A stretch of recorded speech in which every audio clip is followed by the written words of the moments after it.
और इस वक्त की बड़ी खबर, इजराइल ने सुरक्षा चूक पर गलती मानी है। इजराइल के मिलिट्री चीफ ने चूक स्वीकार की है। जिस तरह से हमास हमला करने में कामयाब हुआ, इस गलती माना है आईडीएफ के चीफ ने और कहा कि सुरक्षा में चूक के लिए हम जिम्मेदार हैं। इजराइल के मिलिट्री चीफ ने जांच का भी वादा किया है। दावा यह किया जाता था कि इजराइल की सुरक्षा व्यवस्था एकदम पुख्ता है और किसी भी तरह की गलती की गुंजाइश नहीं है, लेकिन हमास ने इस पुख्ता व्यवस्था में से सुराख ढूंढ निकाला और बड़ा हमला किया। ऐसा हमला जो कि पिछले 5 दशक का सबसे भयानक हमला बताया जा रहा है और इसको लेकर के आईडीएफ ने गलती स्वीकार की है। क्या है इस कबूलनामे में, आइए आपको दिखाते हैं। कहा गया है इजराइल की ओर से कि सुरक्षा चूक पर गलती हुई है। इजरायली सेना ने यह गलती स्वीकार की है। इजराइल के मिलिट्री चीफ ने गलती स्वीकार की है।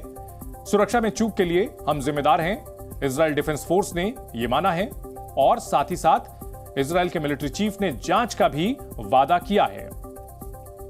दरअसल इजराइल राजनीतिक अस्थिरता से जूझ रहा था, लगातार विरोध प्रदर्शन हो रहे थे और माना यह जा रहा था कि उस दौरान बड़े पैमाने पर हमास ने हमले की प्लानिंग की और हमले को कामयाबी से अंजाम दिया। और इजराइल हमास युद्ध का 7वां दिन है। इजराइल ने 6 दिनों में 6000 से ज्यादा बम गिराए हैं और जंग में 2800 से ज्यादा लोगों की मौत हो चुकी है। इजरायली सेना के कुल मिलाकर 247 जवान मारे गए हैं। इजराइल का अल्टीमेटम है कि पहले बंधकों को आजाद करे हमास, तभी गाजा इलाके में सप्लाई शुरू होगी। दरअसल इजराइल ने पूरी तरह से नाकेबंदी कर दी है।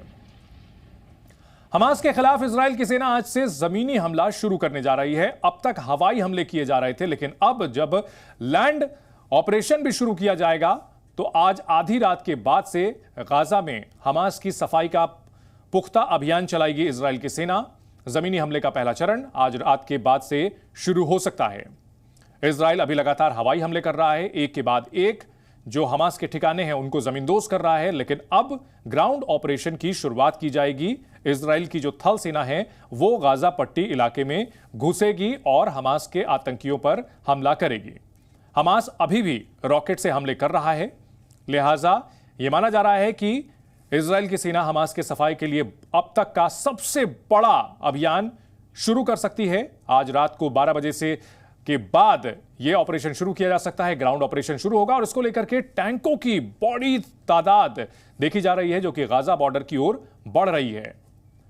इजराइल ने साफ कर दिया है कि वो पीछे हटने को तैयार नहीं है और यूएन की ओर से जो ऐतराज जताया गया है उस पर भी साफ कर दिया है, उसे अनसुना कर दिया है इजराइल ने और उल्टा कहा है कि हमें उपदेश देने के बजाय आतंकियों की निंदा करें और बंधकों को छुड़ाने पर फोकस करे यूएन। और इस बीच जी न्यूज लगातार अपने कैमरे की नजर से हमारे सहयोगी विशाल पांडे जो कि इजराइल में वॉर जोन में मौजूद है वहां से दिखा रहे हैं कि किस तरह दर्जनों टैंक मूवमेंट करते हुए दिख रहे हैं। लगातार टैंकों की मूवमेंट, आर्मर्ड जो व्हीकल्स हैं उनकी मूवमेंट दिख रही है। दोनों तस्वीरें आप देख सकते हैं जी न्यूज पर एक्सक्लूसिव। ये टैंक जो कि अब गाजा पट्टी में घुसने को तैयार हैं, वहां हमास के आतंकियों की सफाई करने को तैयार हैं। दरअसल हमास ने बड़े पैमाने पर टनल्स बनाए हुए हैं और टनल्स के अंदर से अपने ऑपरेशन को अंजाम देते हैं। तो इजराइल लगातार हमला करने को तैयार है और आपको हम बताते हैं क्या है अपडेट। इजराइल ने 6 दिन में 6000 से ज्यादा बम गिराए हैं। जंग में 2800 से ज्यादा लोगों की मौत अब तक हो चुकी है। इजरायली सेना के 247 जवानों की भी जान गई है और हमास के 1500 से ज्यादा आतंकी मारे गए हैं। अभी तक की यह अपडेट है। इजराइल ने सुरक्षा चूक पर अपनी गलती मानी है।